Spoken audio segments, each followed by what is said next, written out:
Look, if your cat bites while you are just trying to be a decent human being, you don't need to toughen them up or show them who is the boss. Honestly, that old school advice is just a one-way ticket to a cat who hides under the bed whenever you walk into the room. What you actually need is a better system. We need to stop thinking about cats as fuzzy little toys and start treating them like tiny, very opinionated roommates with extremely strict personal space requirements. If you want to stop the catitude and actually get that famous slow blink of love, you have to follow the CAT rule. It is simple, it is effective, and it will save your hands from looking like you fought a lawnmower. Let's break down the C in the CAT rule first. C is for choice. This is the biggest mistake most cat parents make.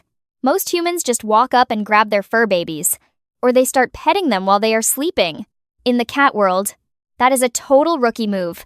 It is basically the equivalent of a stranger walking up to you on the street and giving you a giant hug without asking.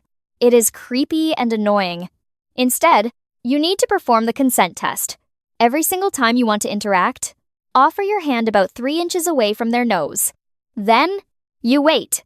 If your cat wants to hang out, they will lean in and rub their head against your hand. That is them saying, okay, you are cleared for takeoff. But if they just stare at you, or if they turn their head away, well, that is a hard no. Respect the boundary, walk away, and try again later. When you give a cat the power to say no, they actually start saying yes a lot more often. Next up is A, which stands for attention.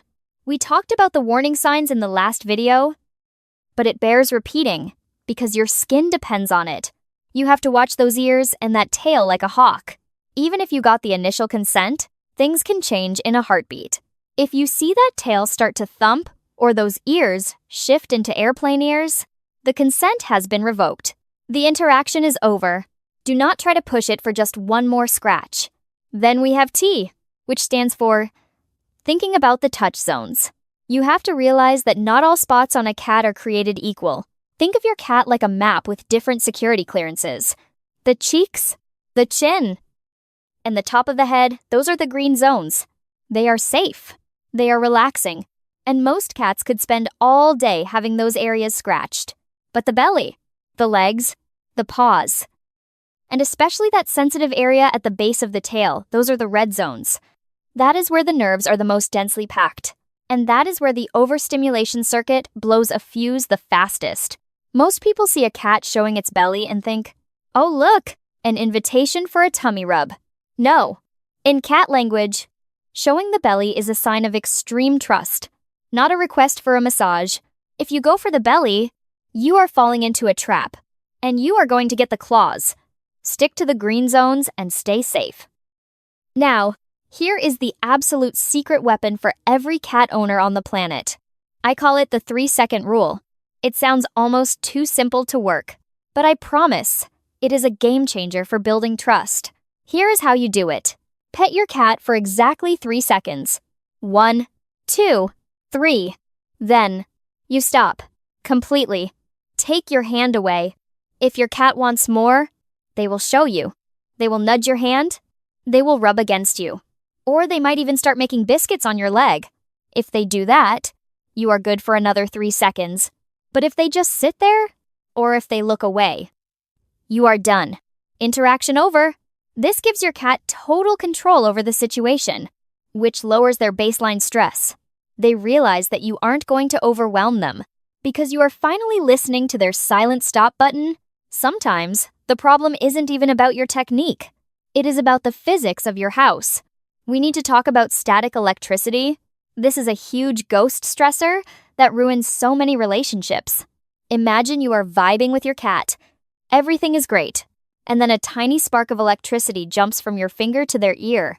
Your cat doesn't understand science. They just know that you just zapped them. To them, that feels like an unprovoked attack. If you live in a dry climate or if it is winter, you need to fix this. Keep your home's humidity between 40 and 60%. Get a humidifier for the rooms where you hang out the most. Also, check your fabrics.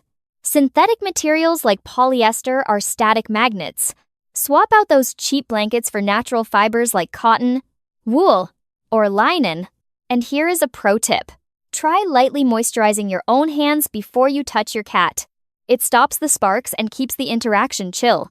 You also have to remember that a bored cat is almost always a bitey cat. If your cat isn't using their energy to hunt, they are going to use it to hunt your ankles or your hands. You have to fulfill their hunting loop every single day. Cats are hardwired to stalk, chase, catch, and kill. If you don't give them a way to do that, they get frustrated.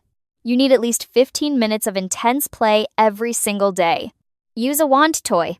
Make it move like a bird or a mouse. And let them really work for it. Always end the play session with a small snack or a meal. This lets their brain complete the natural cycle of hunt, eat, groom, and sleep. When a cat is physically and mentally tired, they are much less likely to flip into overstimulation mode. To really level up your bond, you can try some simple training at home. We call it desensitization.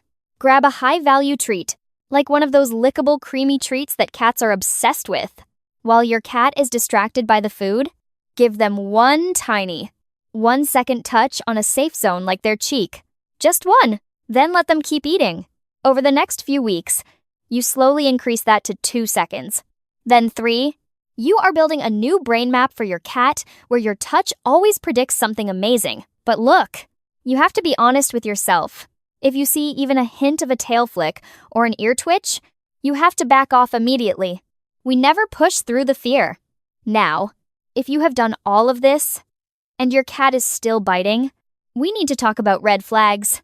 Sometimes, overstimulation isn't a behavioral problem. It is a medical one. Cats are masters of medical masking, which means they will hide their pain until it is absolutely unbearable. If your cat is usually sweet, but suddenly starts biting when you touch their hips or their lower back, that is a massive red flag. It could be arthritis, it could be dental pain, or it could be a urinary issue. There is also a rare condition called feline hyperesthesia. If you see your cat's skin rolling violently, or they start biting their own tail like they are possessed, that is not a training issue. That is a neurological one. If you see anything weird like that, grab your phone, in Russian, film it green, and show it to your vet. But for most of you, the fix is just about respect and timing.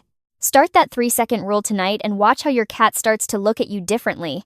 They will start to see you as a partner instead of a predator. Comment 3-second rule below if you want me to send you a printable checklist for your fridge so you can keep the whole family on the same page. And I have to know, is your cat a fan of the chin scratches, or are they strictly about the head pats? Drop a comment and let's settle this.